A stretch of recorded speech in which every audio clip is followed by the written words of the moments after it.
There is a quiet contradiction buried in the survival knowledge of the ancient world, one that modern outdoor culture often misunderstands. We're taught that wet clothing is dangerous, that once fabric is soaked, it becomes a liability, stealing heat from the body and, well, accelerating exposure.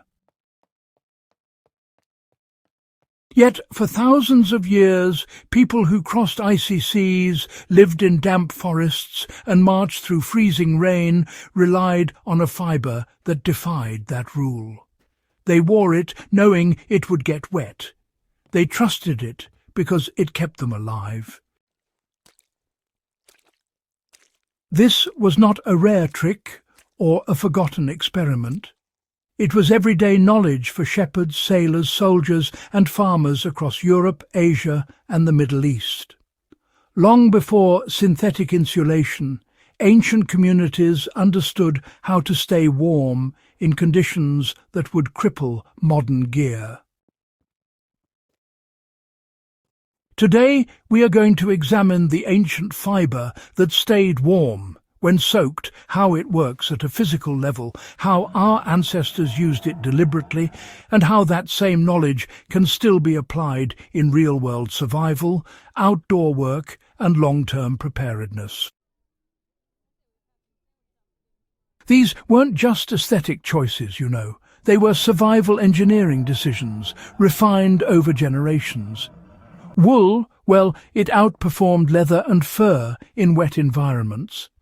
Leather does repel water at first, but once it's soaked through, it loses both its flexibility and warmth. Fur, on the other hand, insulates nicely when it's dry, but it can get heavy and takes ages to dry out in constant moisture.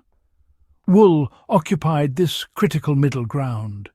It could absorb water without collapsing, dried quicker than thick hides, and kept on insulating even during exposure.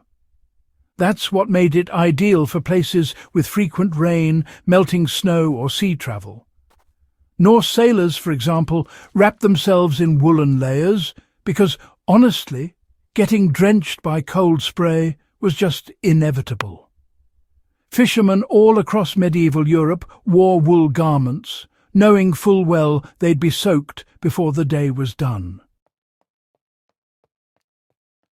One of the most counterintuitive practices was allowing wool to get wet intentionally. In cold wind, slightly damp wool reduced evaporative heat loss by limiting airflow through the fabric. Shepherds working in freezing rain often preferred already damp wool because it stabilized body temperature rather than allowing rapid heat exchange. Soldiers slept in wool cloaks even when wet because body heat would gradually drive moisture outward while maintaining insulation through the night.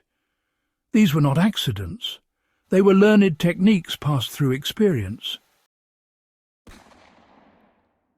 Modern outdoor enthusiasts often rely on synthetic layers that fail once damaged or compressed. Wool remains functional even when worn, torn or poorly maintained. For practical application, using a wool base or mid-layer during cold, wet work reduces risk when drying opportunities are limited. In emergency kits, wool blankets outperform cotton by retaining warmth even when exposed to rain. For long-term preparedness, tightly woven or felted wool garments can replace multiple modern layers with fewer points of failure. When working outdoors in cold conditions, allowing wool to manage moisture rather than attempting to stay completely dry often results in better thermal stability over time. Wool's resilience is the reason it never disappeared, despite technological shifts. Even as synthetics dominate modern markets, military forces, polar explorers, and traditional working communities continue to rely on wool. Its ability to insulate while wet is not a marketing claim. It is ancient, proven knowledge, forged in environments where mistakes meant death. Understanding why it works allows us to use it intelligently rather than treating it as nostalgia. Ancient survival was not built on comfort or convenience. It was built on materials that worked under the worst conditions imaginable. Wool earned its place through centuries of failure, refinement, and lived experience. If you value historical knowledge that still holds real-world power today, this is the kind of wisdom worth preserving.